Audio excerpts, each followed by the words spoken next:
Hello and welcome to our first learning segment of the 2023 Engen Pitch Polish competition.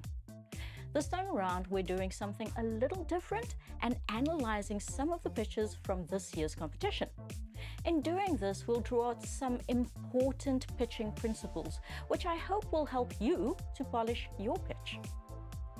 In this episode, we're going back to the very first pitch of the competition, which was Daniel van Zyl presenting his waterless toothpaste business.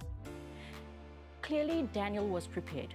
He had practiced that impactful opening. His pitch was precisely timed to the allotted 90 seconds, and he knew exactly what he wanted to say. But let's take a look at this moment where it all seems to go a little downhill. Approved listings in clicks as well as Discam. And we have a large,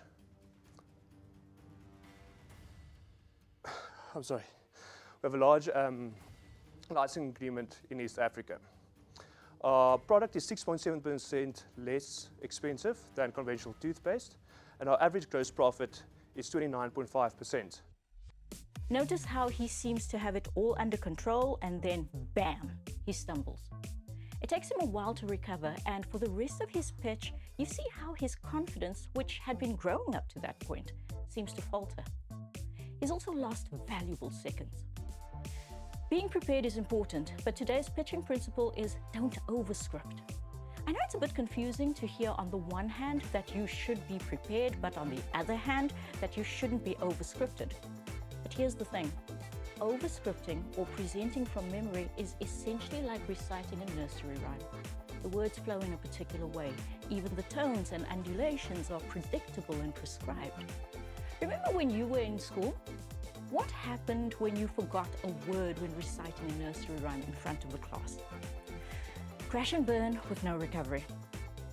In the pitching context, when we talk about preparing for a pitch, it means preparing a few key points or even a few key questions that you can build your presentation around. You should memorize the point or question, not the whole sentence. In the clip we showed, Daniel couldn't remember the term licensing agreement, which was a key factor in his presentation. But it could have been any other word or term. It doesn't matter which word or term you can't remember. What matters is that the rhythm of your presentation is broken. The important thing to remember is this is your business. You know it better than anyone else. You know the details. Trust yourself to do it justice, and your pitch will come across as practiced, authentic, and credible without being overscripted.